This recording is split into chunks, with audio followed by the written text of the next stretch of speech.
All right, here's the second part of the review. When you look here, it says a construction manager is monitoring progress of the build of a new house. The scatter plot shows the number of months, all that. Says which function best models the data. All right, so we're looking for a function. Since we're given a table, we're going to use stat, enter. Go ahead and clear out whatever's in your L1, L2. And this is going to go in L1. This is going to go in L2. So 0 through 5. And in L2, it'll be 100, 86, 65, 59, 41, 65, 59. Oh, God. 41, 34. Okay. Now, to get the equation, stat, calc 4. And the equation is y equals negative 13.457 x plus 7.81. That is closest with A.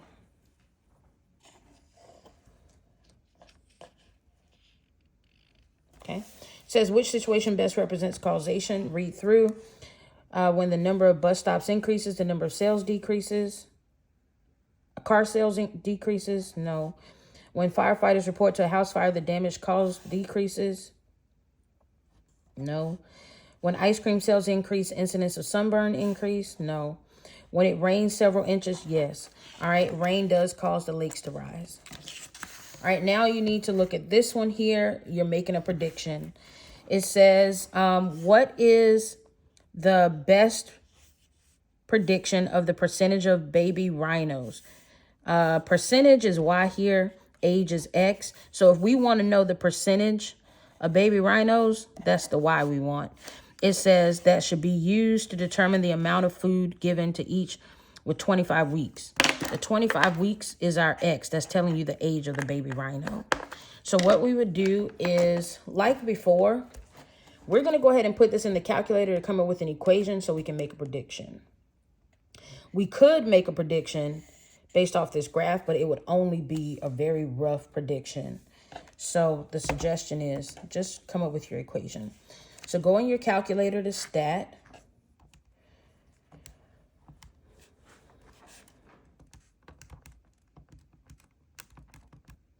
And type in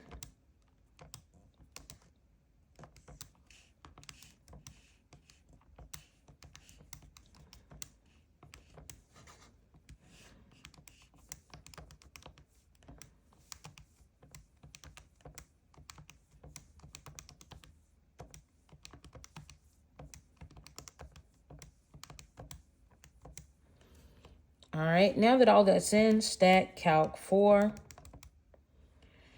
And we have y equals negative 0.54x plus 19.8. We already were given the x is 25. So let's just plug that in the calculator. So that's negative 0.54, 25, plus 19.8. And it gives us 6.3. So y equals 6.3, which is, and I would have predicted that, right? Because if you come here and we know that this is maybe here, that's 22. I mean, yeah, maybe, right? Maybe is 6. But either way, coming up with an equation helps with accuracy. All right, when we look at 15, I think we did this yesterday, right? We just come up with our table here because it is a system. This is talking about last month and this month, right? And so this is, let's say, month 1, month 2. This is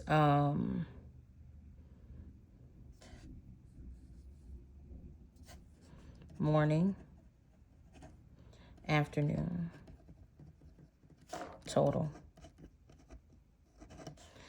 So we know we got 16, 12, 141. This is 10, 15, 1, 2, 3. And basically, mornings is going to be X, afternoons Y. So our two equations are going to be 16X plus 12Y equals 141. And 10X plus 15Y equals 123.75. That's 141. From here, you put it in standard form to get your answers.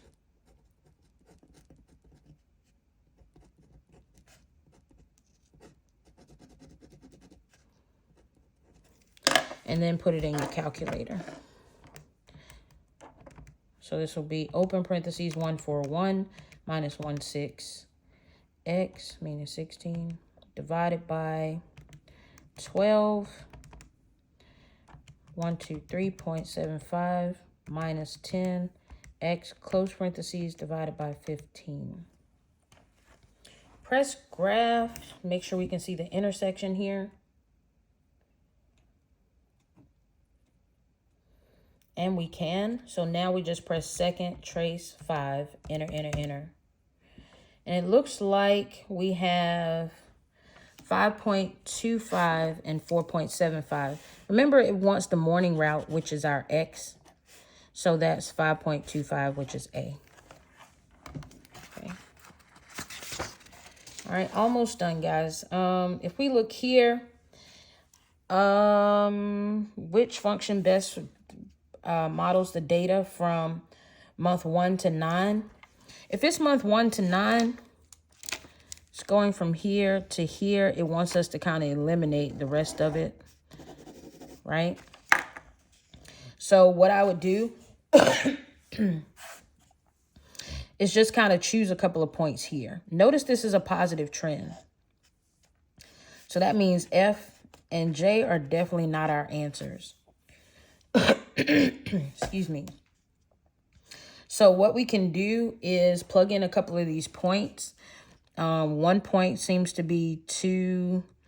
What's in between 101? 99. So that's 299. And then another point is, let's see, this point is 7, 109. And I'm just going to plug in those two and see what the calculator tells me. So stat, this is 2, 7, 99, 109. So that'll be stat calc 4. And what this gives me is like a 2x plus 95. That's still not very accurate.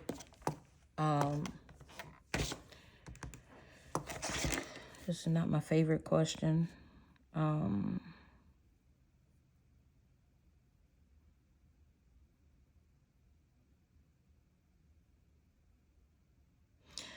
would say this is 5 and 104. I'm going to add that to the bunch to see if it changes what we get. Stat, edit, 5, 7. This is going to be 104, then 109. Stat, calc, 5. That ain't no better. Okay, y'all. Let's go with H. All right, number 17, what is the value of y? So if we solve this, add 2x each side here. Why? Because we need it to be in y equals form, and this isn't it. So we can at least put it in standard. So x plus 2y equals 9.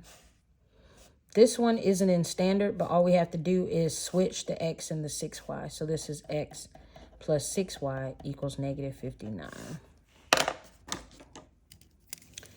Open parentheses minus x, close parentheses divided by 2, minus x, close parentheses divided by 6.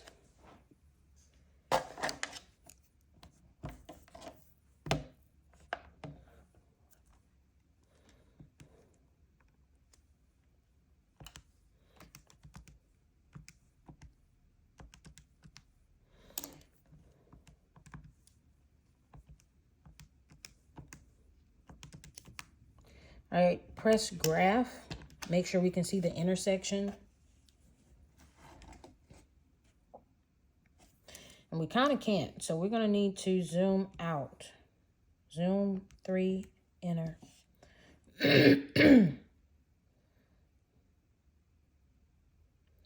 And so second, trace 5, enter, enter, enter. And it looks like our answer is 43, comma, negative 17. Says it wants the y, right? So 17, negative 17. All right, make sure you pay attention to 18. I can probably bet you it'll be somewhere around the test. So if you look here at this one, you're asking yourself, it says, what is the solution to the system? We remember to find solution, we're using the graphing calculator. So that means it needs to be in y equals format. This first one is in standard form.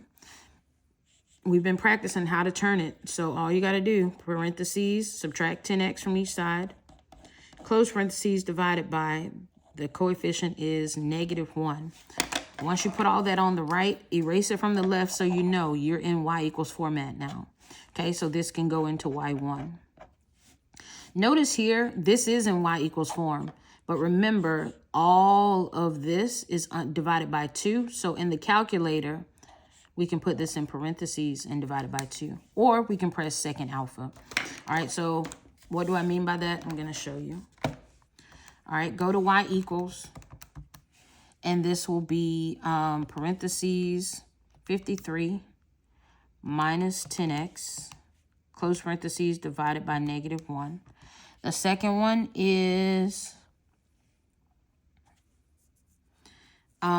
you can press, what did I just say? Second alpha, or no, alpha y equals. That's what it is. And you can put this in like so. Just like that.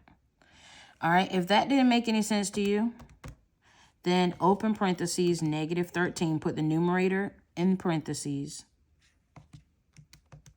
close parentheses, divided by 2. Either one of those works. Press graph.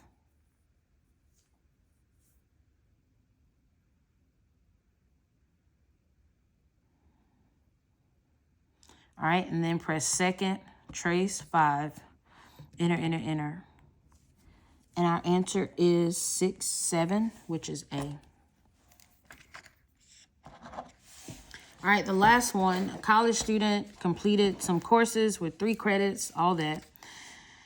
The student earned a total of 59 credits after completing 18 courses. How many courses were 3 credits? So there are 3 credit courses, 4 credit courses, right? There's a total number of credits, and then there's a total number of courses, right? So what we're going to do here is do our 2x3 table. This is representing the total. All right. And the first total we found says a total of 59 credits, right? And here's 18 courses. So we got the number of courses versus the number of credits. Okay.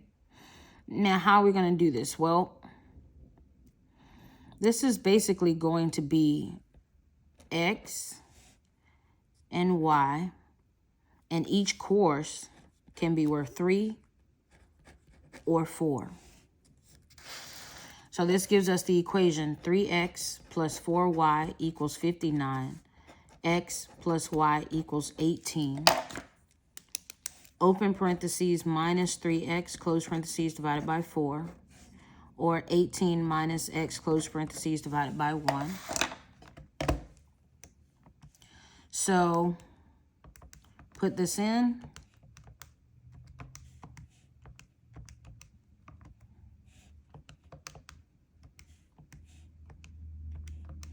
And then graph.